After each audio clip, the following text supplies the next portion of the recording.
Hey guys, what's up? It's me, Thomas. Today we're here with a kill count. Tonight's video, well, actually going to another franchise. We got the Wrong Turn franchise, with the first one from 2003. So yeah, basically the cannibalistic hillbillies. Heads up, this thing's about to get dirty and nasty. You'll see why.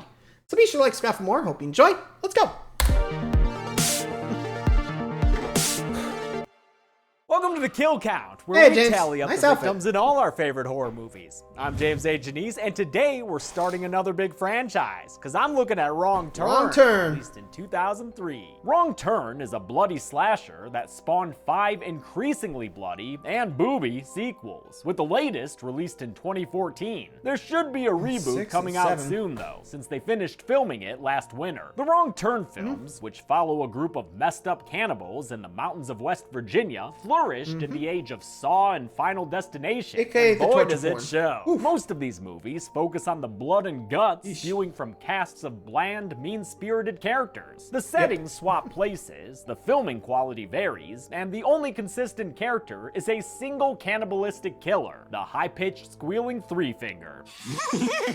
I hope y'all are ready for one long summer barbecue, because this people-eating series is gonna take us to the end of July. Though I do have something lined up for the more squeamish among you too. Just give me a few weeks to get it ready. You're gonna love it. The first All right. Wrong I'll Turn, look much back like then. the first Saw and Final Destination, is not nearly as gory as its torture porny sequels. It's also much simpler than some of the later films. All we Simpler? have Sure. here, story-wise, is a group of college kids getting stranded in rural West Virginia and subsequently hunted by cannibal mountain mutants. Killed Though one, the kills died aren't once. as Whoop. graphic as what we'll see later in the franchise, this is still a mighty bloody movie, which is why today's episode is sponsored. Total As AV you offers should. real-time protection for your web browsing, keeping you safe from viruses and malware, even if you make a wrong turn on the internet. It can be used on your Mac, PC, smartphone, tablet, all of your devices, to encrypt Amen. your browsing data and keep you safe from hackers trying to cannibalize your credit card info. Since it runs in the background, you Maybe. won't even notice it, but you'll still feel safer with the included VPN to help make you anonymous online. Browse safely and securely today by going to totalav.com/deadmeatjames and get Total AV for just $29.99 a year. That's 70% off its retail price. That's totalav.com/deadmeatjames for internet security at less than 30 It's not gonna bucks a work, year. How many college kids will become calories for these cannibals? Let's So find we out. find out and and to get to the kills.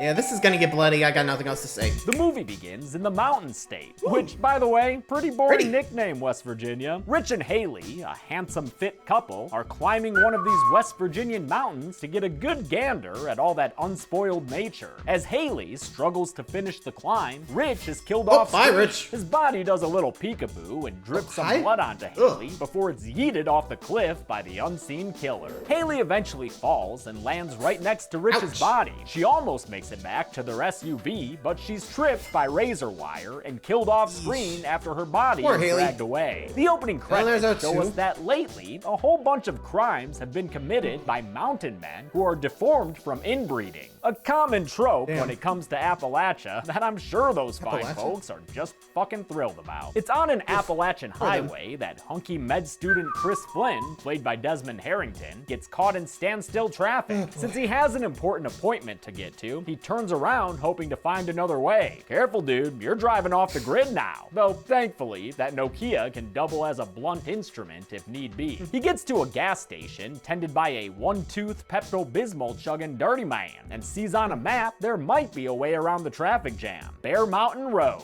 which the attendant says is dirt. Bet they ain't got around to paving it yet. That's no deterrence for Chris, who rides his Mustang to a fork in the road and turns left for Bear Mountain. Racing through the woods, Chris jams out to Queens of the Stone Age's debut album, which, is a good album and all, but this is 2003. Rated R and Songs for the Deaf are out. What are you doing, dude? A dead deer on the side of the road distracts Chris from these feel-good hits of the summer, and he crashes his car oops. into the back of a Range Rover. The owners come out of the woodwork to see shit. what happened to their SUV, which was sitting in the middle of the road because their tires blew out after they drove over some razor wire. And as Jesse here just discovered, that wire wasn't there by accident. I just found this tied to a tree back there. Somebody did this. Jesse decides Yeah, probably would have kept my eye on if on a dirt road, because you never know what's gonna be on the road. Did deer would have been like, paused at least and be like, oh boy. Yeah, that's never good. Like, when you see barbed wire tied to a tree, you know you gotta get out fast. Like, seriously. Just keep running. Don't look back. Move. Anyway. To take a group including Chris to go look for help, leaving horny couple Evan and Francine behind at the Range No Longer Rover. Evan's played by Kevin Zegers, smack dab between his quadrilogy of Air Bud films and his role in the Dawn of the Dead remake, while Francine is played by Lindy Booth, who was also in the Dawn of the Dead remake, as well as the Bon Jovi co-starring Cry Wolf, which Chelsea and I covered on the podcast a couple of years ago. Bon Jovi gets...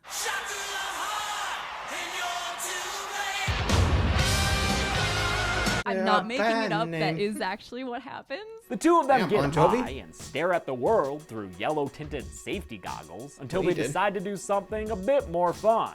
Now get them trousers off, boy. Don't be a sissy. Damn, is she Riley gonna grant him a blowjob in the middle of the woods? Talk about roadside service. Later on, they look through Chris's car, and as Francine disrespects Josh Homme, Evan wanders into the woods to get killed. It happens off screen, but he's probably dead by time Francine finds his ear on the ground. Yeah, that's never good. Dramatic push-ins are a good sign of death, you know? Francine's not far behind on the kill count, since she backs into a towering figure who slips some razor wire around her head and garrots her through the mouth with it. Chris properly introduces himself to Scott, an affable tall glass of baritone played by Jeremy Sisto, who has lifelong goodwill with me thanks to Suburgatory. Scott's engaged to Sporty Spice Carly, played by Emmanuel Freaky, and he has very strong opinions about James Brown-esque singers for their wedding band. You know, a faux James Brown is really quite intolerable. Chris also gets acquainted with the no-nonsense Jessie, who is of course played by Eliza Dushku, still riding all that star power brought on by Bring It On. They travel past dead ends and through the wilderness until they find an old cabin, a discovery they celebrate with some Jay-Z. Can I get a...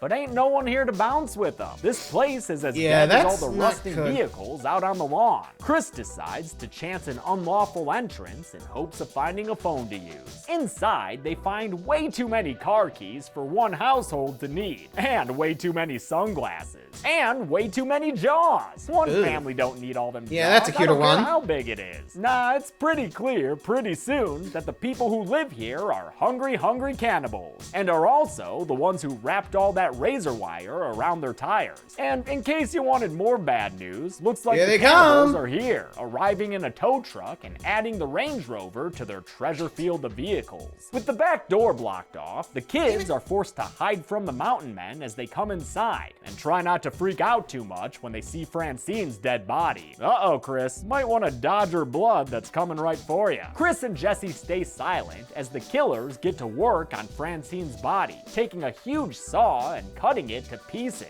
Also watching this dismemberment through a kind of crazy keyhole shot is Carly and Scott. Stay quiet now, y'all. They do, long enough for the cannibals to take a snooze, even though they've only quartered 1/4 of that Francine corpse. That kind of work ethic will get you nowhere, you sleepy bastards. It allows all of the kids to come out from hiding, but as they're leaving this cabin of trauma, the door spring nearly ruins their sneaking. Chris sacrifices his hand flesh to keep it from making noise, but he's ultimately unable to keep the mountain men from waking. Shit. They all run up the mountain, I guess, as the cannibals take off in their tow truck. Really like the zoom shot here as they hoot and holler their hunt on. The survivors run through the woods until they find themselves at another field of broken vehicles, showing the vast extent of this cannibal family's crime spree. Speaking of the mass murderers, here they come now. Sawtooth, One Eye, and the littlest feller, Three Finger. Wrong Turn was written by Alan B. McElroy, who also wrote Halloween 4, which is why I got to meet him in 2018 when Halloween Horror Nights had a solid Halloween 4 made. His Cannibal Mountain Men characters really grabbed Stan Winston's attention, who produced this film with a special eye towards the killers. I let everyone know it's going to be very important to me that we create the most memorable and horrific and real inbred mountain men that anyone has ever seen. Stan Winston was, of course, a makeup effects legend, responsible F. for Don, the cool. Terminator, the Predator, Edward Scissorhands, and the dinosaurs in Jurassic Park. The Mountain Men, though, were Damn. mostly designed by Winston's protege, Shane Mahan, who based the character's Mahan, deformities on medical references to ensure accuracy. And the effects artists weren't the only ones taking the characters seriously. Actor Ted Clark gave One Eye a childlike portrayal, while the late Gary Robbins, a Canadian pro wrestler, played Sawtooth with lumbering menace. Julian Richings gave all his manic energy to Three Finger, which is hilarious As you when do. you see how pleasant the British Canadian is behind scenes. Hello. Hello. Nice to meet you. Richings also Cool. had a small part as a Saw 4, vagrant there he in is. Saw 4. The fuck are you looking at? And was seen on the kill count for The Witch, The where Witch. he banished Thomason's family from town. The trio of torture Yeah. cannibals leave their truck running as they hunt, Interesting. so Scott devises a way for the kids to commandeer it. One person will lead the killers in the wrong direction, while the others run to the truck. Huh, that sounds like a classic all military planned. maneuver. It's a classic military move. Thought so. Thank Chris you, buddy. volunteers as Go, tribute, go, go, go. but the plan quickly fails when he takes a bullet Ouch! to the leg. Scott is inspired to save the classic military maneuver, giving the Mountain Men a new Yoo-hoo! face that really Yoo-hoo! excites Woo-hoo! Three Finger. As the killers pursue Scott, the ladies Come on, help Scott. Go, Chris go, go, go. up and take him over to the truck, where Evan's body spills out, Ugh. confirming that he is in fact dead. They take the vehicle go, go, and go, drive go, go. down the road until they get close to Scott, who they see running through the woods. They don't see Sawtooth hunting Scott, loading up arrows like an urukai. Scott's near salvation is stopped when Come he on. gets full-on Boromir, Oh, filled with shoot. arrows all up in his back that drop him to the ground dead. Sorry, Drive, Carly, drive, but, go, go. y'all should probably get the fuck go, out go, of go, there go, go, now. go. It's too late for Scott, whose body is dragged away by Sawtooth and One Eye. Yeah, as that's a- Three Finger gallops along. Carly's Sorry, in Scott. hysterics as the remaining trio find Focus. their new motorized transportation stopped by a fallen tree and some road mud. That forces them to continue on foot, which may prove to be dangerous given all these bear traps. Oh, and such. jeez. Damn, cannibal hunters, you're all sorts of dangerous, huh? The kids come across a watchtower, which might just have a phone or radio inside. They make the Careful. long ascent, partially in front of a woefully 2003 green screen, and climb up through the hatch into I'm the surprised tower. the dude was able to get up there Shit, on this one reminds leg. me of that Firewatch game. Any of y'all play that? Good game. They find Yeah, a play that first aid sometime. kit and some industrial-sized glow sticks, but the real prize discovery is an old radio. As they try to figure out how to work it, they see the cannibals approaching down below Uh-oh. with torches. The killers are just about to keep on walking by when the radio comes to life and alerts them to the kids' location. As Three Finger climbs up the ladder, the kids barricade the hatch and do a I'm surprised they very didn't cut the piss ladder. poor job of relaying their location. I don't know my position. Just help us. The final kibosh is put on the radio plan when it's yanked from their hands, I guess from the wires going down below. Unable to get in, the killers decide to smoke Ugh, the smoke 'em survivors out. out and set the watchtower on fire. The kids realize that their best course of action is to jump 20 feet into the tree branches below, and like many a flying Yahoo! squirrel, that's exactly what they do. After Chris comes Carly, and then finally Jessie, who does an elbow drop looking fall and lands square on her side. Fucking ouch. As Three Finger could be once worse. again begins an ascent to get him, the kids start creeping through the canopy. Carly gets slowed down by flying arrows though, and Whoa. is killed when Three Finger swings an axe into her mouth. Poor We get Carly. a very Caught awesome at the and end. creatively shot kill Oof. as we see that she's been half decapitated, with her body tumbling down the tree branches like a Jurassic Park explorer. Love this damn kill. The filmmakers put a lot of care into making sure this was a memorable death. It started with rehearsals of the initial axe swing, which they wanted to be practical, and continued with a lot of storyboarding for the shot of her body falling down, which of course had to be CG. Even for that shot though, they used a practical tree that Emmanuelle Shrieky stuck her head through before they animated the rest of the shot, including the tree, the branches, and the body. Great stuff. Chris and Jessie sneak works away well. and rig up a trap with a tree branch. As Chris harnesses its elastic energy, Jessie employs a classic military maneuver by getting Three Finger to come after Come on, her. Three Finger, It come and works, get me. and as he approaches her, making nasty noises, Chris lets loose with the tree See ya, branch fucker. and knocks the little Boom, bastard out of see the ya. tree. But don't worry, Sawtooth and One Eye, he's not dead. Did you see a kill graphic appear? Didn't think so. Chris Yeah, I probably would think he was dead too, but don't worry, we'll be fine. Oh, wow, don't know why he said it like that. Sorry. Anyway. and Jesse make it to See how a this go. waterfall that they hide behind as the cannibal hunters pass. Together, they rebandage Chris's wound, talk about Jesse's dead friends, and quote Goodwill Hunting. It's not your fault.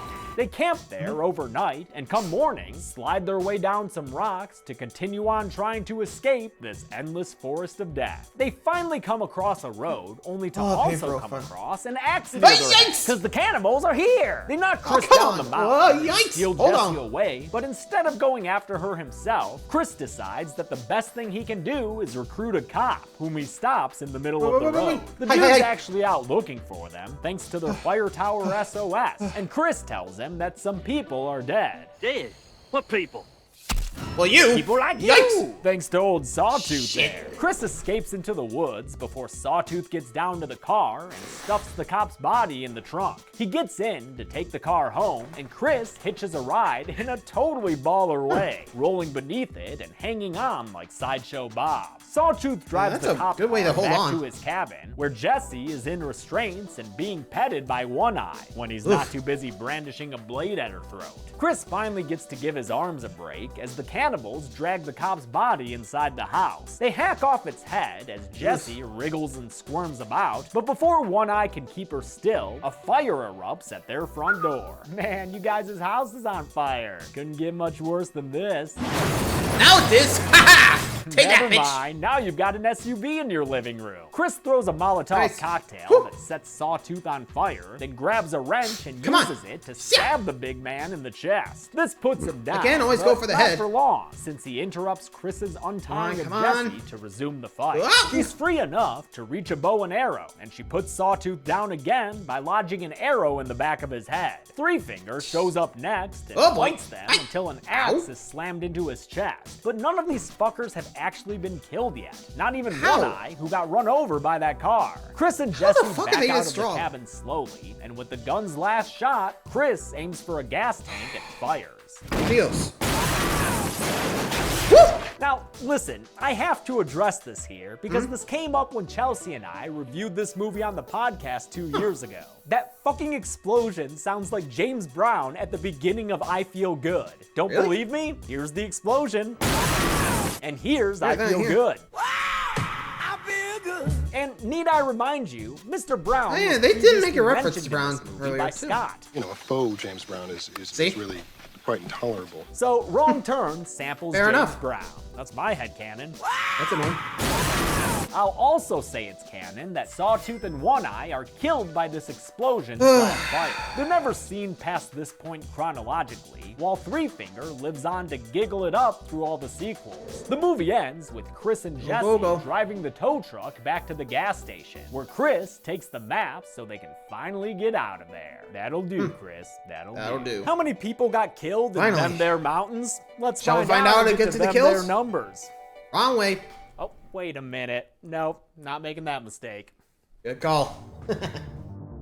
9 people died in Wrong Turn, and with 6 of them male and 3 of them female, that gave us a 2-to-1 ratio of dude deaths. With a runtime of 84 minutes, that left us with a kill on average every 9.30 minutes. I'll give the Golden Chainsaw for coolest kill to Carly, definitely. Three Finger left her looking like a South Park Canadian. Interesting effect. Look at that. Crazy Uncle Fucka. Huh, that insult probably works with these dudes too. Dull Machete for lamest kill will go to Haley from the Cold Open, since she was dragged off screen and killed unseen. And that's it. Wrong Turn came out in 2003 and spawned a whole damn franchise of bloody cannibalism.